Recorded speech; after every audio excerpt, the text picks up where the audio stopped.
Koupouli SARL, sécurité et transparence absolue. Vous voulez acheter, vendre un terrain nu ou une maison construite, louer un appartement, confier la gestion de vos biens immobiliers, disposer de conseils efficaces pour vos démarches foncières?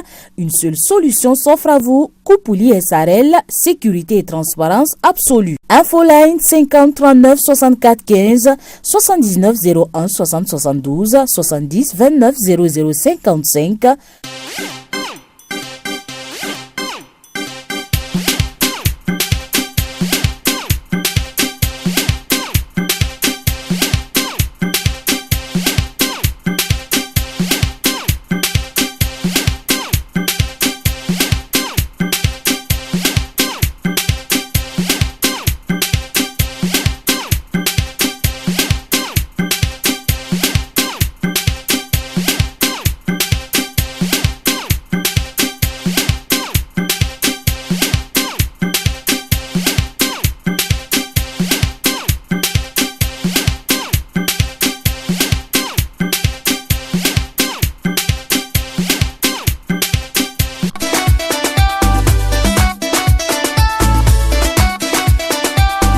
Vous êtes nombreux à nous suivre des 4 coins du monde. Nous vous disons merci pour votre fidélité à Showbiz, le rendez-vous de l'actualité People.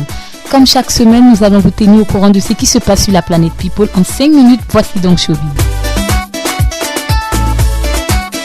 Il aura mis 2 ans pour revenir sur le marché de disques burkinabé. Lui, c'est désormais Folio le nuage. En effet, à l'occasion de la sortie de son nouvel album, Folio a décidé de porter la signification de son patronyme Sawado. Il aura passé près de 4 ans dans les studios de Sidonie pour voir sortir Togo National, son nouvel album de 10 titres.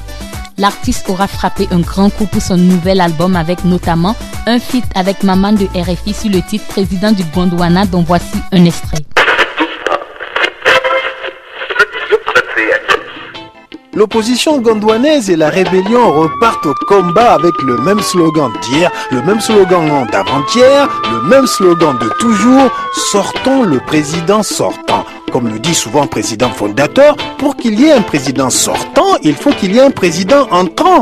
Ce n'est pas possible, puisqu'il ne peut quand même pas sortir du palais présidentiel, puisque c'est chez lui. C'est lui qui l'a construit avec ses propres économies. Il l'a dit, notre leader bien-aimé, il ne sera jamais un président sortant, mais plutôt un président restant. Je reste, tu restes. La crise que traverse notre pays ne laisse pas nos artistes indifférents. Si certains ont décidé d'afficher clairement leur appartenance politique, d'autres ont par contre décidé de jouer la carte du rassemblement. La dernière en date est l'artiste Panic Alasta qui, selon certaines indiscrétions, est en studio pour la sortie d'un maxi qui parlera de paix. Pour l'artiste, la paix est comme une plante qu'on arrose régulièrement. Elle n'est pas figée, donc il faudra travailler à créer les conditions d'une véritable paix au pays des hommes intègres. Samedi dernier, les managers de musique étaient opposés aux artistes sur le terrain du Mogonaba à Ouagadougou. L'initiative a regroupé plusieurs artistes venus pour la circonstance. Après un score de parité de 3 buts partout, les managers ont pris le dessus sur les artistes à la séance de tir au but 5-4. Au-delà de la victoire, c'est une rencontre conviviale qui nous a été donnée de voir sur le terrain du Mogonaba. Il s'est tenu le samedi dernier la 4e édition de la Nuit des animateurs culturels à la Maison du Peuple de Ouagadougou. Occasion choisie par la structure Sly Production pour célébrer les meilleurs animateurs de la ville de Ouagadougou. Pour cette édition, des prix spéciaux ont été remis à la radio des écoles et à Alain de la radio Horizon FM. En catégorie radio, les premiers sont Garnet de RMO FM, Lawal de Savane FM et You Freddy de la radio Salankoloto.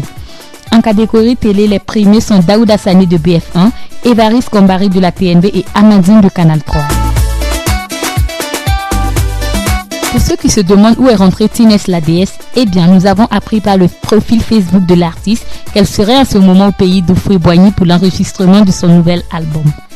Rappelons que Zigani Justine, dans son album Grâce de Dieu, avait fait appel à Serge Benoît pour un feat et aussi pour les arrangements. Le titre La danse de Tintina reste en ce moment au Burkina Faso très prisé en discothèque. Le très sérieux Washington Post affirmant que Beyoncé et Barack Obama sont crazy in love. Quoique hautement improbable, cette rumeur lancée par un paparazzi français a agité le web et la presse française tout entière ce lundi 10 février. Le Figaro, Metro News, la rumeur est rapidement relayée par de nombreux grands sites d'information, les sites People tels que Gala ou Closer, quand d'autres comme 20 minutes mettent en doute les propos du photographe. En tout, plus de 150 articles sur le sujet dans les médias internet français. Carnet pour terminer votre rendez-vous de cette semaine pour vous dire que l'un des membres du groupe Saba, en l'occurrence Général Empile, a perdu son épouse le lundi dernier. Décédée d'une courte maladie, elle laisse derrière elle un nouveau-né d'1 mois et demi. L'enterrement a eu lieu au cimetière de Bassiam sur la route de Saponi. Toute l'équipe de Showbiz lui présente ses condoléances les plus attristées. C'est tout pour ce numéro de Showbiz. À très bientôt pour d'autres infos.